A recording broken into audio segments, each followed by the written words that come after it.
It's not the problem, bro. It's your mindset about the problem. Jack Sparrow. The what? Jack Sparrow said that, bro. Wait, daylight savings, are we losing or gaining an hour, We're losing. bro? Losing. Oh. Vincent, hurry up and get your pentakill. I gotta go Anything fast. but the lobby. I don't really bully bots. I'm not a biobot bully. Oh, Thanks for subbing and welcome to the BioBots. Welcome to the biobots. No. Thanks for subbing and welcome to the BioBots. Alright, we're going to sleep at fucking 10, guys. Wait, Yeah, it goes to Tony, the but 10 I have 10 p.m. I might have a date tonight, Tony. Oh, let's go, Jake. Be back by 10. I'm in for my dog. Oh, Wait, what? What? you're dating a dog? Yeah. Do do do. Boom boom. Uh. Do do do do. Do do do. I see post through. Post through. Coming. Go Wait.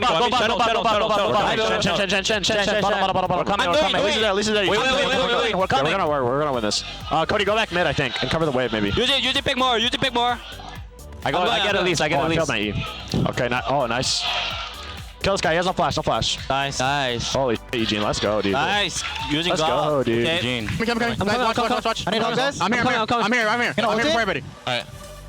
They play beat. Go. It's ulted.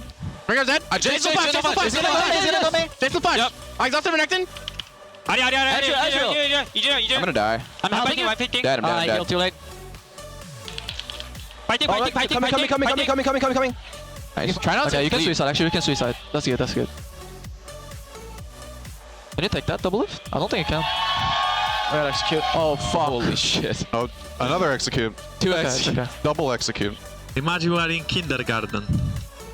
It's not so hard to imagine with me in the team. Ha ha ha. Big war is ready for battle. I'll just push top here. My Jhin is here. I'm ulting top. I'm not sure if yes. I'm tipping. They're tipping as well. It's gonna be a fight. Okay, I'm moving. Go for Nice. Go Nash. Can we? Yeah, go Nash. Okay, good job.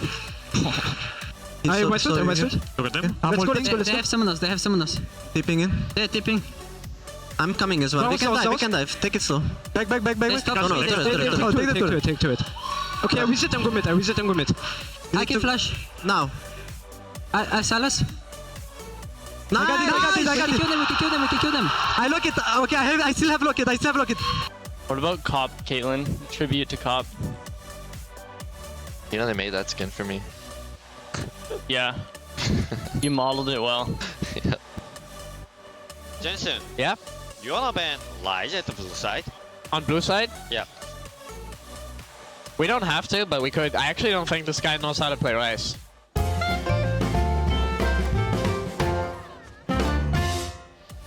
They could look with Poppy. Yeah, I don't want to get caught. Let's good back. clear. I can look him.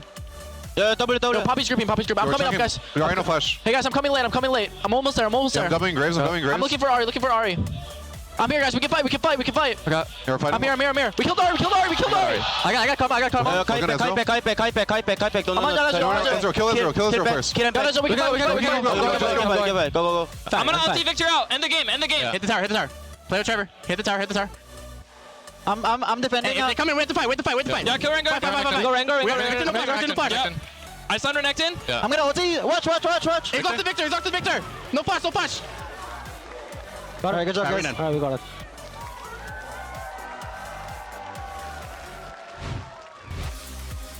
Welcome back to the North American LCS. The teams are readying up on stage for round 2 between EchoPox and TSM. Always fun to hear some of the players there in mic check, but we get another game to play. TSM made game 1 look very easy. Yeah, and we mentioned how their team composition had a lot of synergy, but so much of it was just about the in-game execution. They seemed to be much more organized, much more coordinated, and were winning most of their lanes outside of everything else. That was a very easy feeling win for TSM. Yeah, and it seemed like, again, very classic TSM from last year when they won Summer.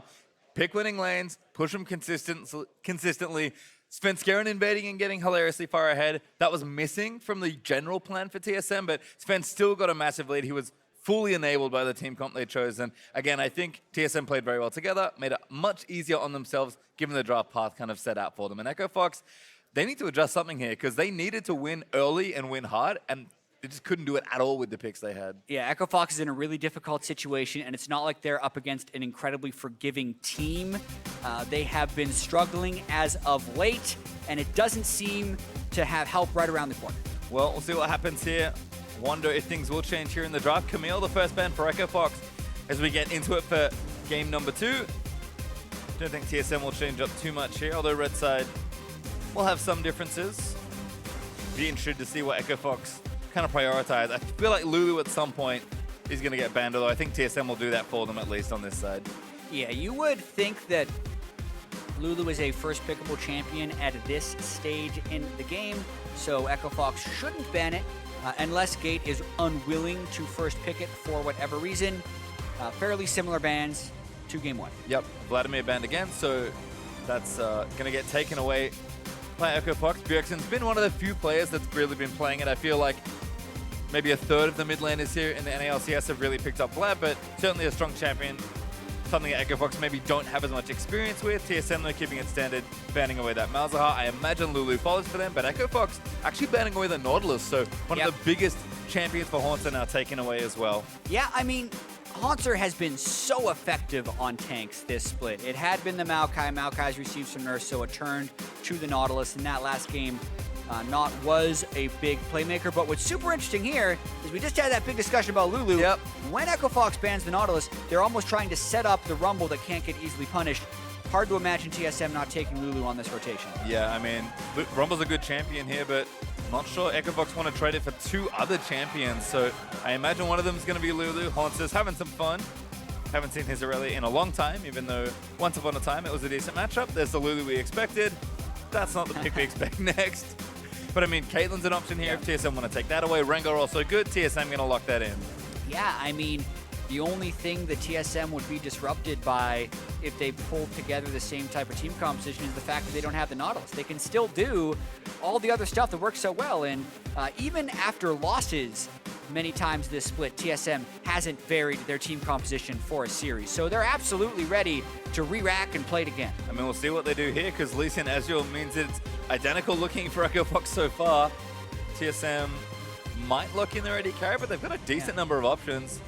Kind of curious to see what they do want to pick away here, but going to keep it safe, and then I think if they do get the chance to run it back, they'll happily do so.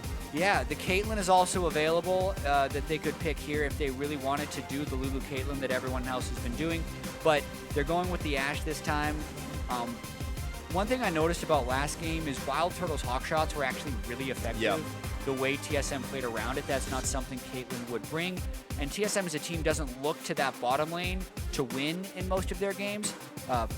Obviously, you would like it to be a place where you can dominate, but it just hasn't been in the cards for them. So they then go with the utility-focused Ashe and hope to utilize that hawk shot. Yeah, able to play more than aggressive enough in the mid-game. I mean, they were pushing the lane, they got the first turret, like they still did what they needed to do, but in that situation, if you're Caitlyn, you go around, you siege more turrets. This way, TSM are able to start more fights and be more proactive, so maybe there's that as well. Karma though banned for TSM, Syndra banned for Echo Fox, so we might actually see almost a complete run back of pick ban.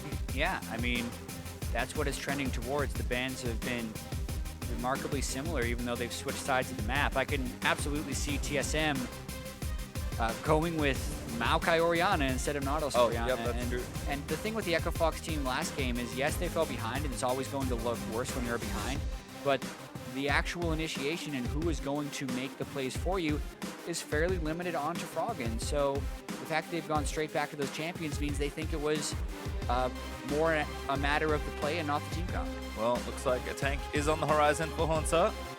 Nort was banned, so we have to adjust here. Gragas has also been picking up a lot of popularity, and it is locked in. Yeah, tank Gragas, a thing that you can do. It's much more popular, also because it can be a flex pick right now, but just with the general nerfs we've seen in the top lane tanks, I can see him coming back into the meta. Not a huge carry. Nope. Does what he needs to do. So we'll see what happens there for Haunter's play on that champion, but Ari out for Froggen. Could have pretty easily guessed that one, but Gate's going to go back to Zarya. This is actually a change I like. Tahm Kench just got run over in the 2v2. Yeah, and he never got to a point where he was tanky enough to be melee in these fights. So the Zarya definitely brings a whole bunch more damage. And Lulu is okay against Zyra because you can kind of kill the plants, but I do feel like when Zyra and Malzahar were better, those were also some of the things that were kind of keeping Lulu down, as the poke can be pretty oppressive in that lane. Not without risk, I will say, as Bjergsen likely going to run back to Orianna here. I mean, there is the Ori pick for TSM. Pretty much running the draft back. Gragas is the only change with Nautilus being banned away.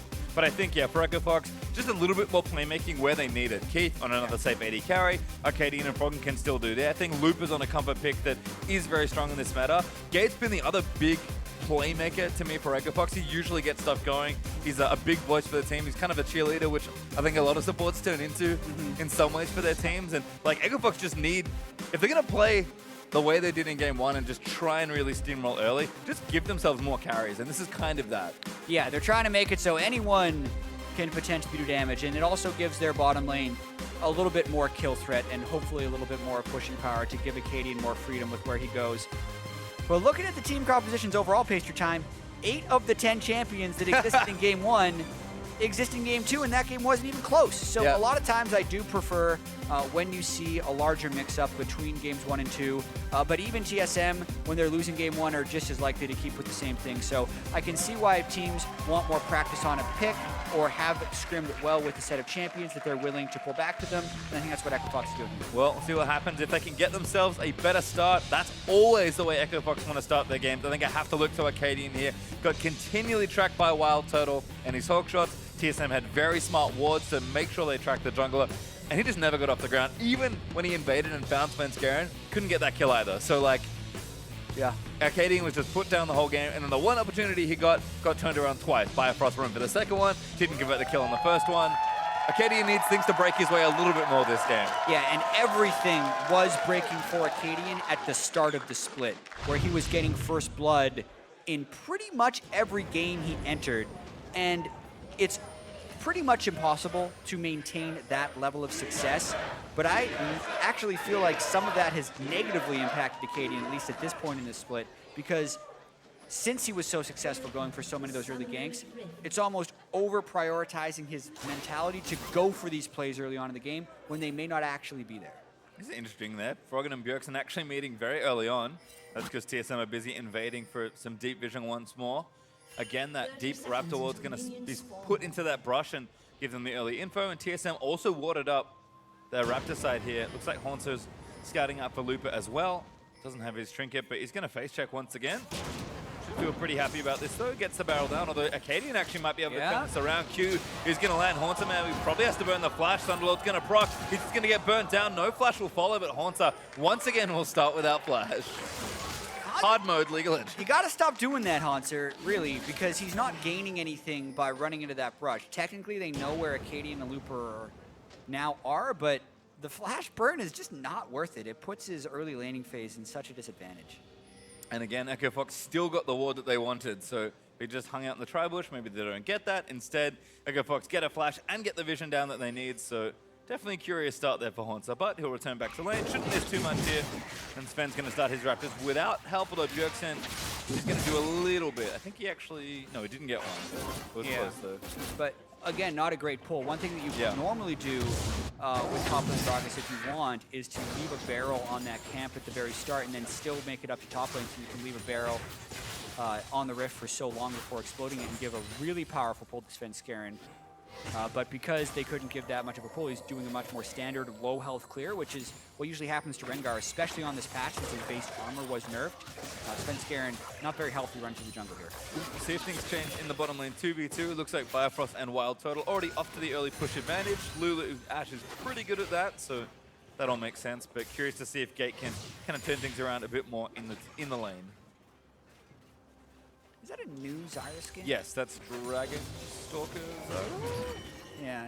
I don't pay much attention to skins, but it looks pretty cool, The actually. new purple one. The new purple Zyra skin. That's what I... That's the official name. Yeah. Dragon Sorcerer Zyra. That's There we it. go. Shout out to production.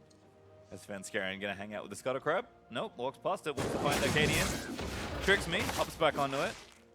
But yeah, not a smart idea to face check the Lee Sin with not too much health as Rengar.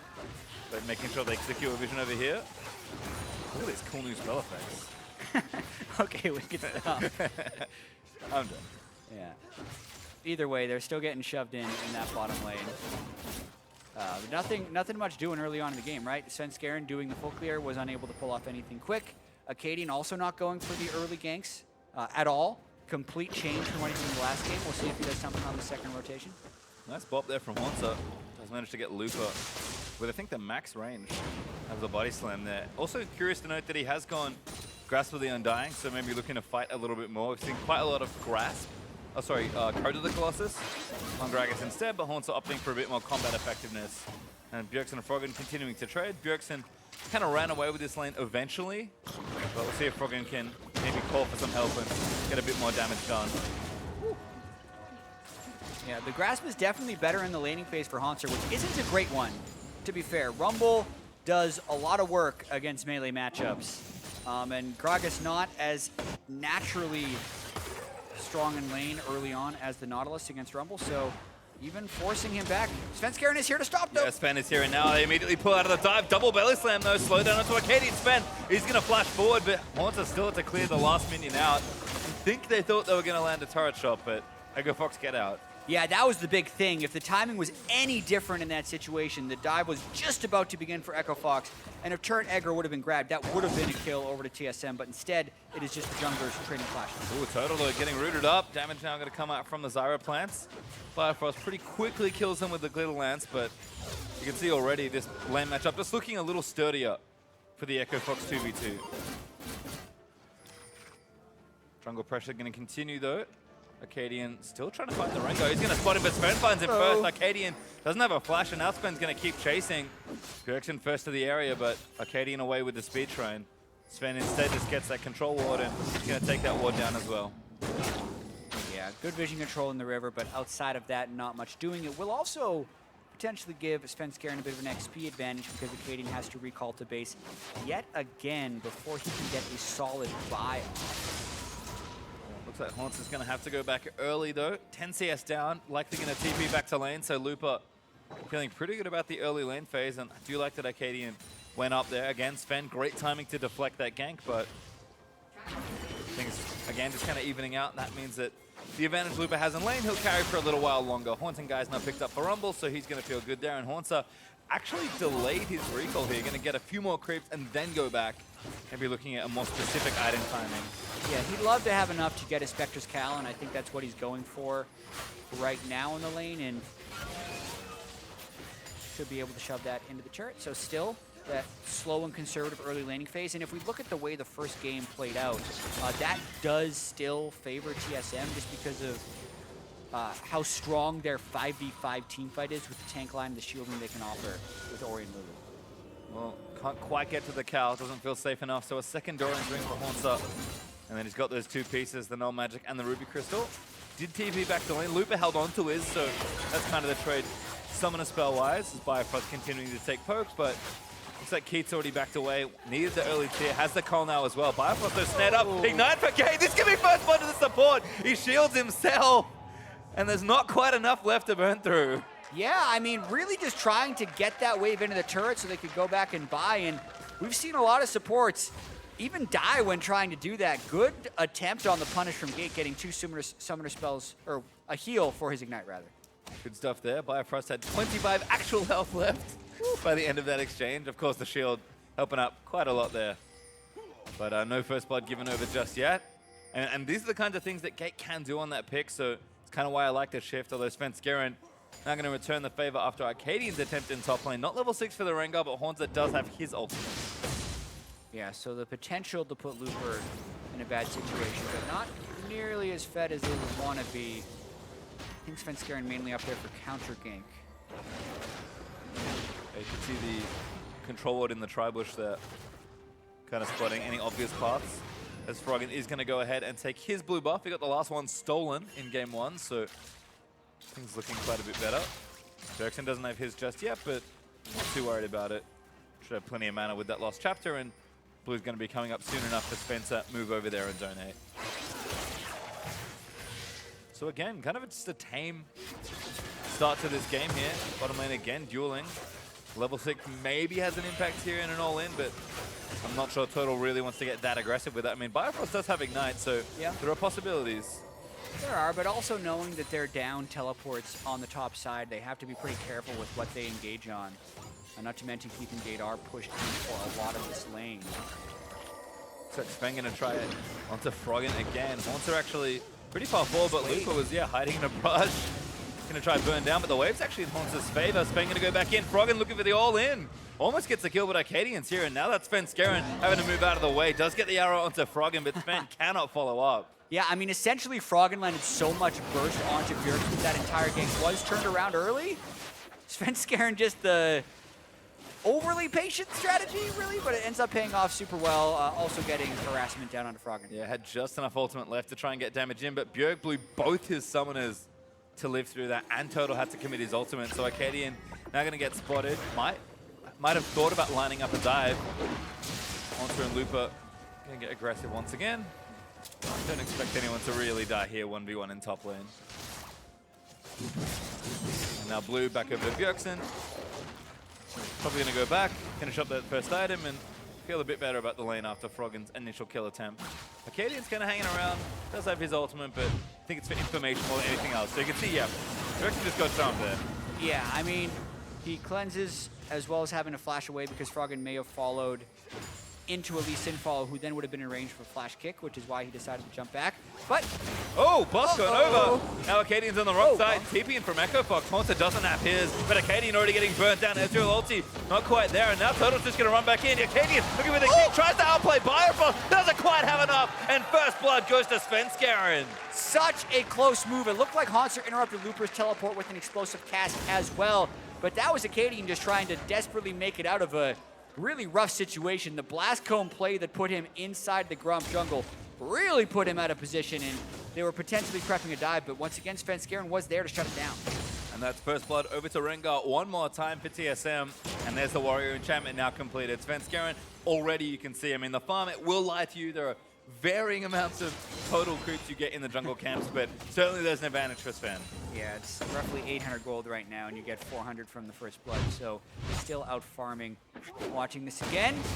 Nice explosive cast right there since he was not standing on top of the ward, but the Q flash R followed through Q by Arcadian, very nearly getting the kill on a Bifrost. Noble effort, just not quite enough damage by you.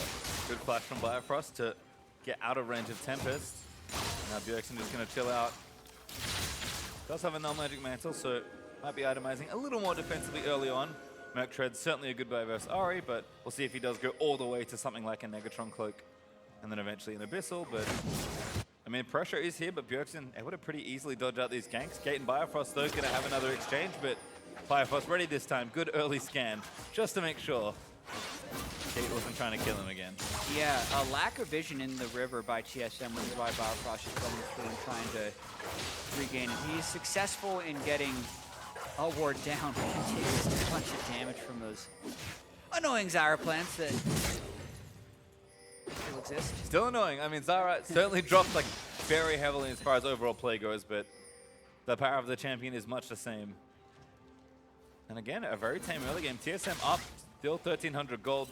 See if Sven Skaren can maybe push his advantage a little bit more, or if TSM are just happy with the pace of this game. I mean, they were able to find pretty straightforward fights for themselves, set up dives, look to be proactive, but their team comp also scales just fine, so you don't need to rush if they don't feel like you're in a good position to. Exactly, and that's also a discussion that's been happening a lot lately about whether or not a team has to win fast for it to be considered a good win. And I think generally speaking, the answer is no. As long as you have a clear win condition that you're playing towards, you're not missing opportunity. But this is a tough spot. Terrible equalizer. Cleanse again, but Lupa flashing forward. Shockwave's going to move him back, but Froggen still gets the kill. Sven Skaren trying to answer back. Looks for Froggen, who flashes out of the way. Lupa, though, tied up by the bowler, but burns Sven Skaren back down. Lupa might even look to chase here as Haunter's also roamed down. That's going to be a flash force. The Harpoon is going to miss, but Haunter, we're going to try and make the outplay. Lupa back towards the turret. Great little boot there as Arcadian comes back in. Kicks Haunter back to the team, but Bifrost with a wild growth. Going to maybe seal Froggen's fate here. Arcadian does get the snipe on the other side, I believe, as Sven Skaren did finally fall. But now Arcadian chasing into TSM's jungle. Yeah, Froggen snuck an Orb of Deception in at the back of that fight to get the kill on his Sven Skaren, but Arcadian wants out. Well, see if he can find it. Slow not going to hit there from Glitterlance, but Haunter gets his cast down.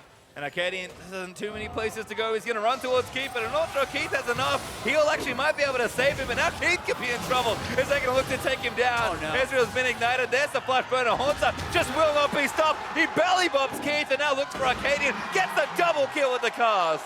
Oh no, Keith was just trying to help. Arcadian brought him into it. This fight started about a minute ago, which is what we're watching right now, and the equalizer completely misses. But aside from the equalizer, Looper played the rest of that fight well, especially right here where he overheats as Svenskeren jumps in and gets the root, making it so Svenskeren can't follow up, but then it just keeps going. Keith is trying to get damage on the top side as Ash is trying to get damage on the bottom side. Sidesteps the body slam, but takes an equal amount of damage from the turret. Then pops in, Biofrost is early on the roam, allows Haunter to get a bunch of damage, and as you notice, that Froggen sneak kill onto Svenskeren was getting a little greedy. I did wonder how he died. Face was just in there. Yeah, I mean, all the way to top lane from mid lane.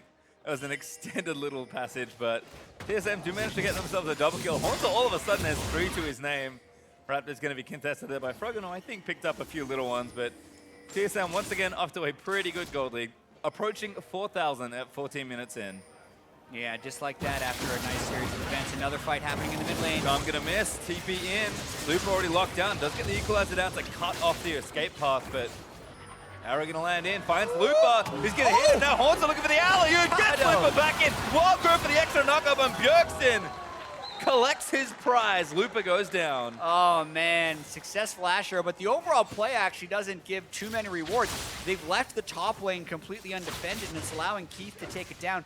The question will be whether or not TSM can get that second turret in the bottom side off the fight wing. Well, it looks like 3 members down here already. Wild Turtle got the Q stacks maxed out. Just slapping away at the turret. Good little ult there from Gate, gonna knock up 2. Plan still dealing damage to Sven as that wave's gone now as well. Good defense there from Gate. Haunter gonna come up though and try and save this top turret. Should be able to do so. Keith isn't very strong right now. Three-man dive top, maybe. Maybe, but that means the turret is going to go down. Gate committed everything to try and save it, and now Haunter is actually on the Keith, who's tanking turret shots. Looper coming up, he needs to hit the turret. He's going to look to get it. Arcadian up here as well, kicks him in towards the wall. Q's going to land in, and Haunter does get the belly bop down, but that's not enough. Style from Arcadian, and Keith grabs himself the shutdown. Yeah, turrets are still traded across the map, and TSM gets the Cloud Drake, but being able to shut down the Gragas can be quite beneficial for them, so can't really fault Echo Fox for that play, as they now get to also get control of this jungle of TSM's red buff. Yeah, Keith's component's now going to transform into some real items as well, sitting on about 1,400 gold as he goes back to recall. So Manamune now done. I imagine it'll be Trinity Force next, but we have seen some Iceborne gauntlets every now and then. Yeah, especially against super physical heavy teams, which this does not seem like one. But you've also seen it against Rengar just to try and prevent the famous Rengar one-shot that ends up happening sometimes. Not a bad game for Keith so far, but it is still another tall task for Echo Fox. Nice play from TSM to kind of continue assaulting that bottom tier 2 and making sure the trade happened. Haunter very nearly saved it. Keith's heroic turret shot tanking almost got himself killed, but nice collapse there from Echo Fox to turn it around. And Froggen with another good charm. Bjergsen just going to keep running forward. He knows his team's behind him. Froggen. Ari's definitely one of those champions where it can look very good or very bad, although this definitely looks bad for Turtle. Ari onto Looper is flashed away. Biofrost there to save his AD carry, but now Svenskeren going to try and take him down. No flash, no ult on Looper, and a minion wave approaching. He's probably dead. No arrow either, but there's the crit. It's going to be a kill for Svenskeren. Wild Turtle was bait all along. Yeah, and turret's going down on the other side. That's always what Wild Turtle is. It's just an extended bait. You know, he's been playing this game for 4 years. When you die out of position, it just makes you think you're going to get it the next time. It all led up to that moment where he pulled Looper out of the brush in the top lane.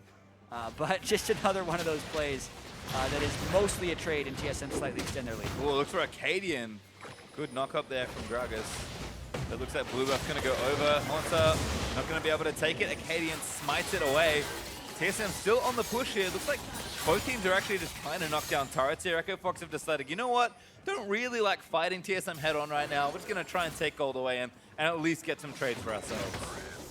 Yeah, and it's better than last game, but it's still not putting them in a position to win. They're still not, when they are making a play, it's almost always a trade, and it is slightly favoring on the side of TSM, who is still stacking up towards that super tank, strong team fight with the carry who can get shielded from two sources. Yep, should be happy with the 3,000 gold lead. Got the first Drake as well. Next one will be spawning in a couple minutes. See if the teams want to fight a little more over the Inferno, because that first Cloud Drake just kind of felt like an afterthought for TSM. With all the advantage they had built up, Keith's gonna snag some honey fruit and roam back down towards his bottom lane here. Try and make sure he picks up some farm for himself. And again, Fox are happy to just farm it out for a little while longer and get whatever gold they can. It is curious to see that plays aren't really being set up. That arrow is sick, though. Well, that's a setup. He has ultimate, but no turret, and there are people on the way. Metro's helping out, but this lane is long, and Looper only got his ultimate. Scaring gonna lock him down again. Fights him on the equalizer, and Biofrost grabs his first kill. Yeah, probably didn't want to pick that one up, but ends up doing it by accident. Lulu still has good gold scaling, so it's not the end of the world when he picks up the kill. And this has just been kind of the story of the series for Looper, where he is not near the same page of the rest of his team. He is pushing up waves where he has no safety, and he is getting heavily punished for it. Turtle even shoving that wave in, but doesn't want to overcommit to trying to take the turret. Jefferson still getting mid lane pushed in. Oh, Haunter kills Keith. What happened there? What? A Glacial Shroud. Oh, good shockwave as well. That should be a kill. Biofrost flashes for the secure. Yep. There we go. That's just 2 kills, seemingly out of nowhere for TSM, and that's really going to break this game a little bit open. Baron not quite up yet. I want to see that Gragas kill again, even though Bjergsen's kill was also pretty solid onto Frog and catching him with the shockwave. This is a really big power play for TSM. Yeah, and breaking the mid turret here means a lot for TSM's just position in this game. We're kind of seeing that, you know, Sidos are being traded. Flash from Gate's going to move out from under the arrow. But that turret falls down. TSM find themselves up a healthy chunk of gold. And now they have the map to play with us. We're going to watch what happened here. Full health Ezreal. Full a little health slow on the response.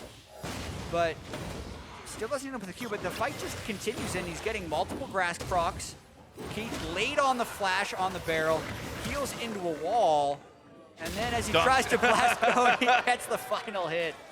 Narrow margins, but to kill a Ezreal 1v1 and burn both summoners as well, not something you see every day before he's got anything like a Glacial Shroud on the Gragas. Now he has the Iceborne Gauntlet, so it's going to be that'll be easier. Even easier for him to take down Keith. Keith does have a Trinity Force, though.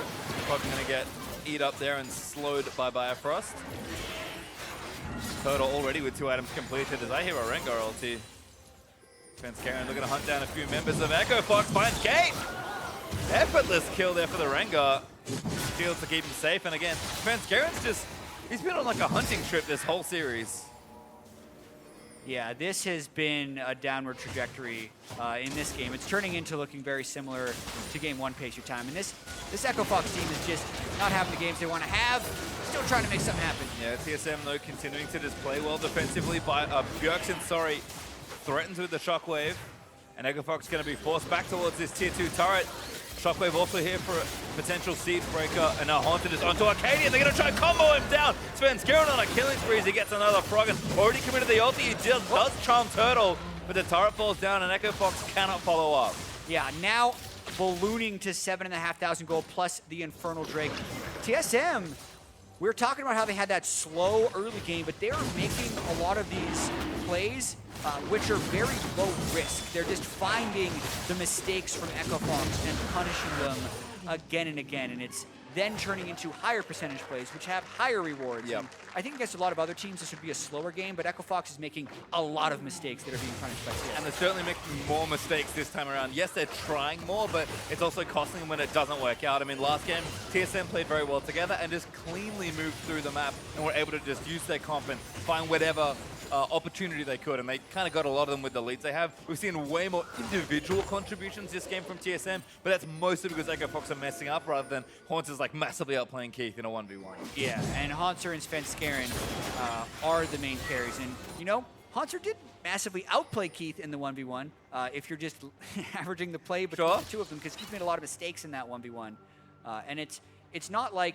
you can just signal out one person on Echo Fox right now. So much of the criticism does fall onto Keith because he has a lot of high-profile mistakes, but you have to look at Looper as well, who was the massive off-season acquisition who was supposed to come in and dominate the NALCS from the top lane, And against a lot of teams, he is just not on the same page as his team. His champion pool doesn't seem to fit the meta. He's playing a lot of Swain or Rumble, which, while the champion can bring a lot of damage, does not do much to set up or help the team. And then even when he's on those champions that he should be dominant on, he's just positioning on the map really poorly. So yes, you can point at Keith for being a low performer, but Looper is so far under expectations from before the year. I have to agree. And again, it's just like EchoFox are messing up more because they're trying to push themselves to do more in this game. So TSM are finding more moments because, hey, they're just coming up more often. I mean, TSM will play clean games whenever they get an opportunity to, but when they find opportunities like this, they'll take them as well. Gate is going to get arrowed and crushed down. Looks like Oriana got credit for that one. So Svenskeren and Spree will stop for now, but 6 turrets to 2. Looper trying to get a push going in the bottom side of the map, but Baron is available, and Haunter is going to run straight towards it. Yeah, this would be a situation where EchoFox wants to try and get back. They have a Rumble ultimate they can throw in the Baron pit, and he's teleporting way behind. Question is, can he get there in time, and can TSM avoid it? Wild Turtle's already pretty low. Not even there, by the way. He's actually looking for the flank. That means TSM wants to fight. Might be a bait all along. Keith, the first target. Arcadian going to get knocked up. Wild Growth there. He's going to get himself out of the way. Redemption, they're going to heal TSM back up as they look to reset. Keith flashes the shockwave, but TSM kind of running out of cooldowns. Keith backing onto Haunter. EchoFox actually playing quite well around this terrain. Yeah. TSM have to stop the attempt. A misplay on that TSM initiation for sure. Stacking the Wild Growth with the Gragas Cask and not locking down Acadian for the kill and actually knocking him to safety. Gives EchoFox the turret off of that play. Well, it's a good one to break as well. Now the 3 outers down on the EchoFox side have a lot more breathing room around the map as they need to continue contesting TSM for these objectives. TSM, I imagine, will just get things going in the waves once again, but Baron is easily on the table for TSM given their lead, and they'll always be looking to set up for it, although Bifrost might even just try and chase one down. Arrow's going to miss this time. Good goal there from Wild Turtle, but unfortunately doesn't get his team a kill. Yeah, and he also took a bunch of damage while making that chase from the Ahri, which makes this Baron Force a little bit more difficult. No natural lifesteal on Wild Turtle here outside of his masteries, so that'll be enough at least. Yeah, looks like it. It might have a little bit. I guess the Doran's Blade with the Hurricane. Yeah, true. Doing okay. But yeah, Turtle back to full. Feels healthy enough at least. And again, TSM just posturing back around the Baron. They've got the top wave pushing. Haunter with the teleport, making sure he gets business done in the bottom lane. And the Ezreal ultimate now down as they needed to check the Baron area. TSM just happy to play patient. Even Total's going to recall. TSM know we don't need to rush this. Total trolls me. He actually isn't recalling, and TSM are starting Baron. Yeah, just because the play didn't work last time doesn't mean they can't go back to it. They're still blacking out the Baron area and potentially looking to fight if EchoFox approaches. Haunter's ready. Equalizer cuts up Turtle. Decent bit of damage there. But Svenskeren just going to back away. Haunter does come in, looks for Arcadian again. Now he's going to get Arrow ulti back into the team. It's that time it works. And TSM now in a 5v4. Yeah, they're now trying to reset the fight with Redemption, but there's still a double buff Ezreal as well as an Ahri with ultimate. This is pretty dangerous for TSM still. With no jungler, they're going to try and force the Gate Flashes in for it, but he's going to get snared up and killed. Looper, though, in the back, going to try and get the damage out of the Wild Growth. Looks to save Haunter. Shockwave finds Strong, and Bjergsen deletes him. And now the Baron is available. TSM, take the Baron, take it all, and take the team fight win. Keith is the only one left alive, and if he dies, TSM, they take Baron and get the ace. Yeah, and that's actually not something you see very often. A team fighting 5v4 inside their Baron pit, and it working. That just kind of goes to speak to how far ahead TSM is and how they had Haunter just tanking so many of the Baron shots. They are going to get a ton out of this push. Well, they're going to get at least 2 inhibs by the looks of things. Might even try and push down and take some of those Nexus turrets as well. Inhib tower in the mid falls down, Inhibitor's going to fall, and now TSM translate left, and they're going to keep following down and get themselves a second. They'll back away after that. There is no need for them to overextend, but massive advantage now compounded through one very epic team fight. Yeah, and TSM plays the long game right here. They see the Rumble ult go down. They go for a bit of a disengage, and Haunter then gets the pick on the one person who could smite steal the Baron and make it a huge disaster. Reset with Redemption, and then go back on. But there's still a lot to worry about. Gate, this is what I was worried about. If you're TSM right there, he could flash in, get the ultimate down on your team, but it actually only hits, I believe, Biofrost as far as who it knocks up, and Bjergsen flashed out to zone Froggen, so Froggen never made it inside the pit, and Bjergsen takes care of him on the side, which then is only leaving the one Rumble and the Ezreal who's poking with Qs, which is manageable. So a lot of things had to go right for that play to work out for TSM, but it definitely goes right as they get 5 kills and the Baron. Yeah, a tough one to do, but they do it. And pass the test with flying colors. You can see Keith outputted a ton of damage in that last team fight, so Echo Fox were trying, but Froggen not really able to get too much done. Bjergsen zones him wonderfully in that exchange. And now there's just one more inhibitor left for TSM to try and take, and they have a minute 45 on this Baron buff to do it. And they already have the Svenskeren inside the base with his ultimate up. They have level 16 on the Orianna, so Bjergsen, we already saw one-shotting Froggen. Froggen still no magic resist on that build, so that is, again, a possibility. A very powerful push coming in for TSM. They're going to try to end it for 30 minutes. So many options here. Haunter again leaps forward, looks for Keith, finds Kate instead. Alley-oop! Haunter gets one, and now TSM gonna break the last few structures left. Keith almost hits the arrow, but now it's Arcadian as the rest of the team hops away. But they'll just take the inhibitors and look to take down the Nexus turrets. Redemption down, Arcadian getting chunked by Bjergsen, and Froggen is going to try and make the big play back in. Bjergsen does get kicked in by Arcadian, but Turtle does manage to take the Lycian down. Keith now going to move back in, but he just can't get a kill. Nexus is going to be exposed. TSM take the turrets. Turtle grabs himself a quadra kill. Sven steals the Penta, and TSM sweep the series. Just back-to-back aces in the last 3 minutes for TSM, and they pair up some sub-30-minute wins against Echo Fox. Yesterday, the story was TSM needing to find consistency, needing to find ways where they can 2-0 because they had that atrocious loss to FlyQuest in Game 1, followed by them getting stronger throughout the series. This day, it was a completely different story. TSM, from start to finish, looked dominant. They did, and didn't even need to really make too many plays for themselves. Found their moments, but played even slower in Game 2, and just still felt comfortable ramping into the mid-game. Like, this is the form we expect from this team. Short TSM, I'm sure, will still be thinking, you know, we can clean things up, things can get better. They put so much pressure on themselves to perform in the postseason, and they've only got 1 week left of the regular season to play. It is against an opponent they should be favored against, but it's good for them to look clean here.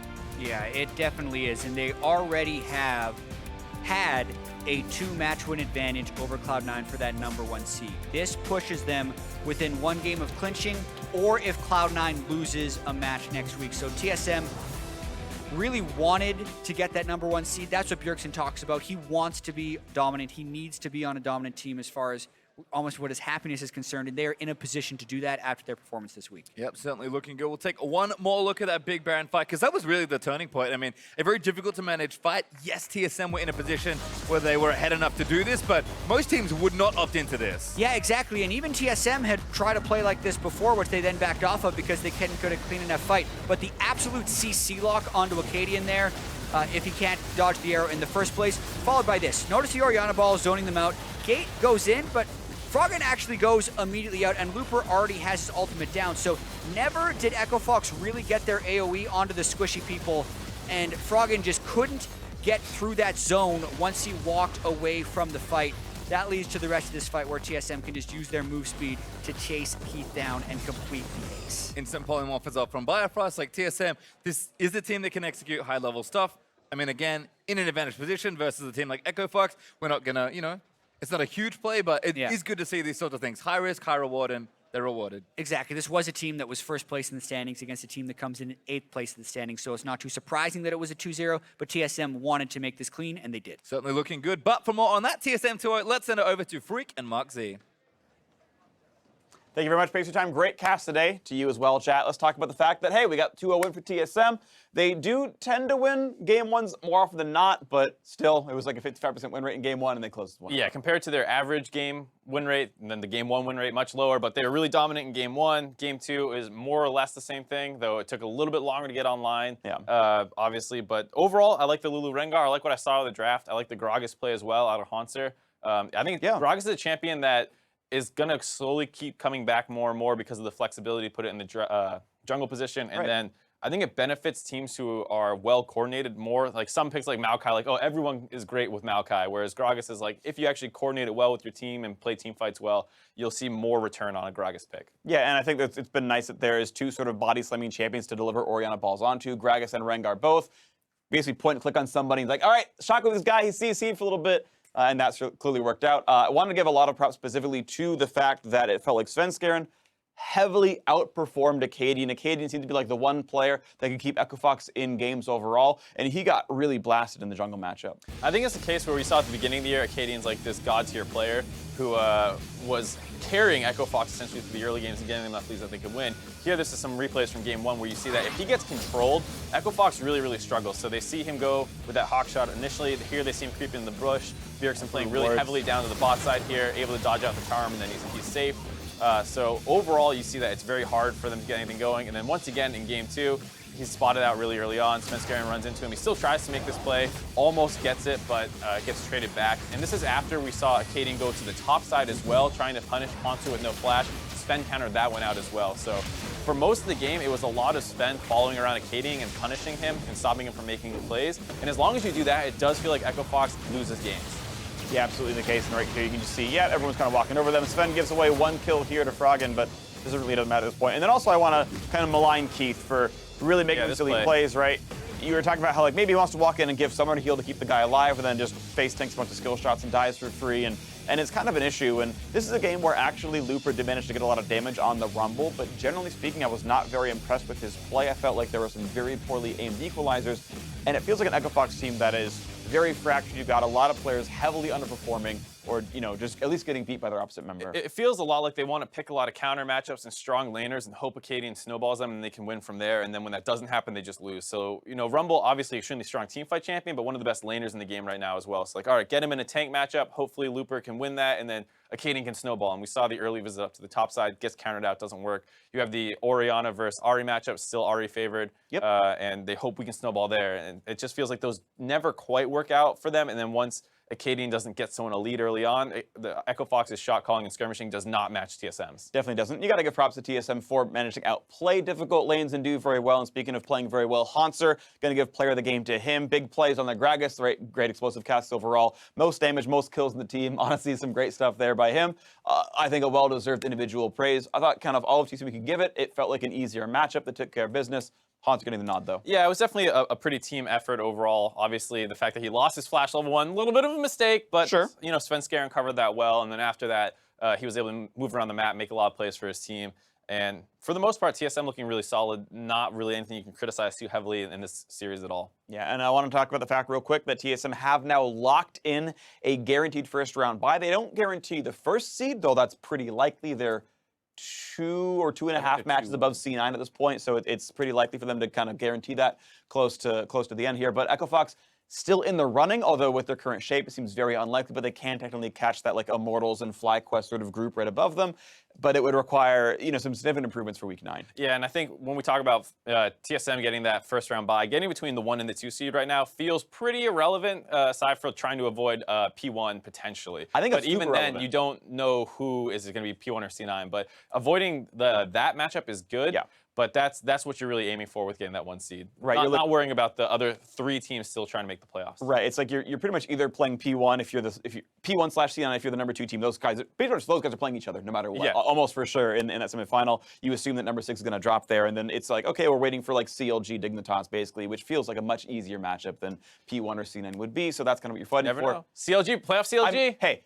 Always can happen, of course, but TSM pretty much on track to, again, not miss a final here. It seems very likely in their current form. They make the final, and we see who can test them at the very end. Overall, of course, a well-played set of matches by TSM. Still only 2 match losses feels really good for them. Solid team going into the postseason. Yeah, and I think like the whole, oh my God, game 1 TSM, we might overstate it a little bit because, like you said, still above a 50% win rate for them. And heading into the playoffs, best of 5 is most likely going to help them. They're a team that does seem to figure out what teams are trying to do against them more and more as the series goes on. All right, well, it's going to do it for us analyzing this match, but now it's going to be time for our next matchup, which will be a battle for a playoff spot, essentially. Counter Logic Gaming versus FlyQuest, hugely important for postseason standings. Don't go anywhere. It's going to be important. All right, look at Rumble.